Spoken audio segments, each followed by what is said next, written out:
23 नवंबर को महाराष्ट्र में महायुति की प्रचंड जीत के बाद 5 दिसंबर को देवेंद्र फडणवीस ने नए मुख्यमंत्री के तौर पर शपथ ली थी।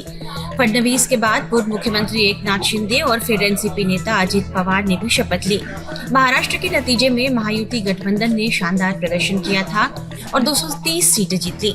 बीजेपी 132 सीटों के साथ सबसे बड़ी पार्टी बनी, लेकिन नतीजे आने के बाद एकनाथ शिंदे की नामुमकिन की वजह से फडणवीस के मुख्यमंत्री बनने का रास्ता साफ नहीं हो पा रहा था। शिंदे मुख्यमंत्री की कुर्सी बीजेपी को दिए जाने से नाराज बताए जा रहे थे। वे लंबे समय तक नाराज रहे और बड़ी मुश्किल से सीएम का पद फडणवीस को देने को तैयार हुए और खुद डिप्टी सीएम बने हैं।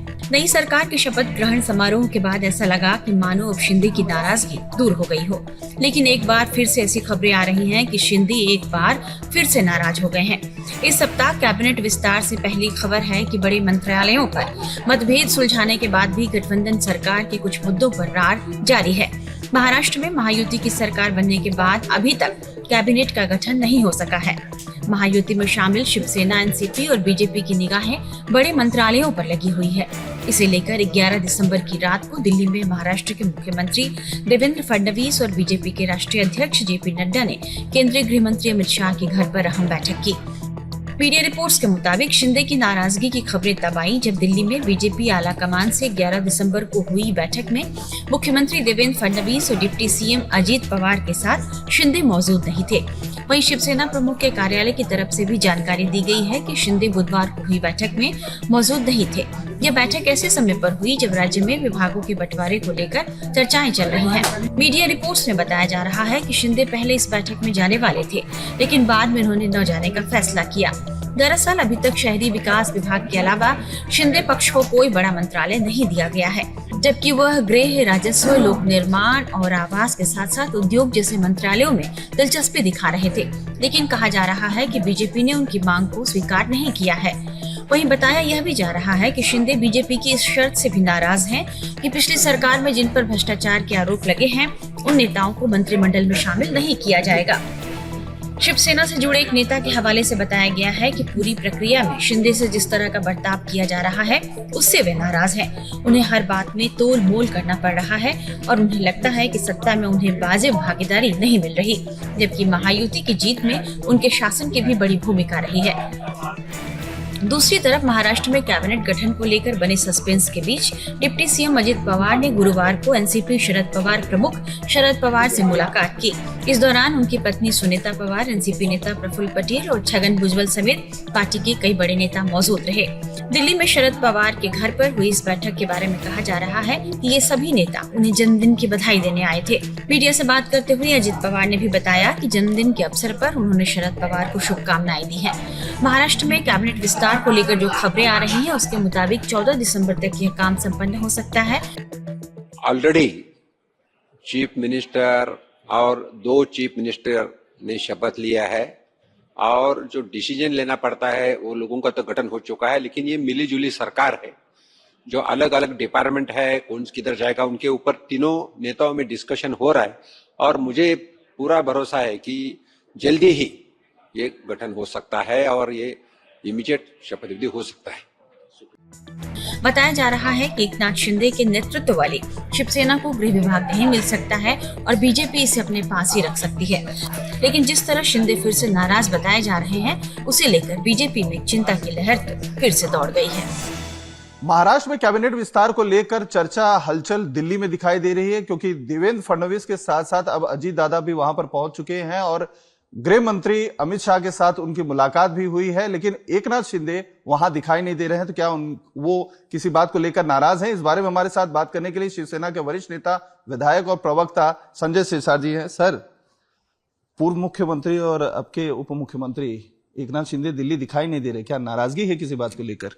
कोई नाराजगी नहीं है ना। एकनाथ शिंदे साहब दिल्ली जाने वाले थे। ये आप ही सूत्रों के अनुसार बताते हैं कि शिंदे साहब क्यों नहीं गए।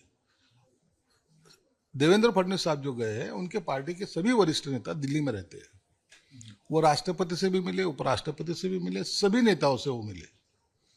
अजित दादा भी जो गए थे तो वो कुछ राजकीय बातें उनको क्या कहनी थी, वो कहने के लिए वो भी गए थे।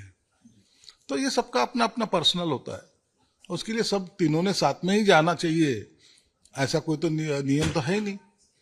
और इस सब बातों की जानकारी शिंदे साहब को भी है। शिंदे साहब की ये दोनों नेताओं से भी बातचीत हो चुकी है, इसलिए वो उनके काम से गए थे। शिंदे साहब को यहाँ काम था, इसलिए शिंदे साहब यहाँ रुके। इसमें कोई भी नाराजगी की बात नहीं है। सर, गृह मंत्रालय को लेकर कहा जा रहा है कि गृह मंत्रालय की जो मांग थी जो है वो पूरी तो होते हुए नहीं दिखाई दे रही है। एकदम अश्योरेंस दे दिया गया टॉप लीडरशिप से, गृह मंत्रालय नहीं दिया जाएगा। यूडी को लेकर भी जो है खबरें अब ऐसी आ रही है कि अर्बन डेवलपमेंट जो आप लोगों को मिनिस्ट्री मिलने वाली थी वो भी अब खटाई में पड़ रही है। बीजेपी वो भी देने के लिए तैयार नहीं है। फाइनेंस मिनिस्ट्री जो अजीत पवार को मिलने वाली थी वो भी बीजेपी अपने साथ रख रही है। तो ये ऐसे गठबंधन में क्या मिलने वाला है, ये भी सवाल होता है। तो क्या इस बात को लेकर नाराजगी तो नहीं है? नहीं, इस बारे में जो भी बातचीत हुई वो तीनों नेताओं में हुई, और ये तीनों नेता अब शायद कल ही कौन से डिपार्टमेंट किसके तरफ गए, कौन से खाते किसके पास गए, इसका सब खुलासा आपको कल मिलेगा। इसके लिए नाराज है, ये मिला ये नहीं मिला, ये सब बातें अभी सोर्स के अनुसार चल रही है। इसलिए एक दिन के लिए वेट करो, कल इस बारे में आपको सब जानकारी दी जाएगी और ये तीनों नेता देंगे।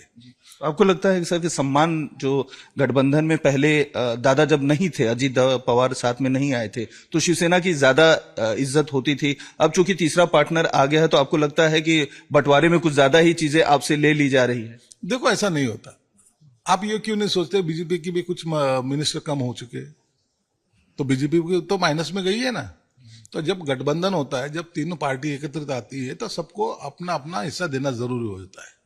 इसलिए कुछ ना कुछ तो हर एक किसी को कम ज्यादा करना ही पड़ेगा। और इसलिए कोई आपस में अनबन चल रही है, ऐसी कोई बात नहीं। एक अच्छा सा खासा मंत्रिमंडल यह बन चुका है, फुल मेजोरिटी जिसको बोलते हैं, जो कहीं 25-30 साल में आपको देखने को नहीं मिली।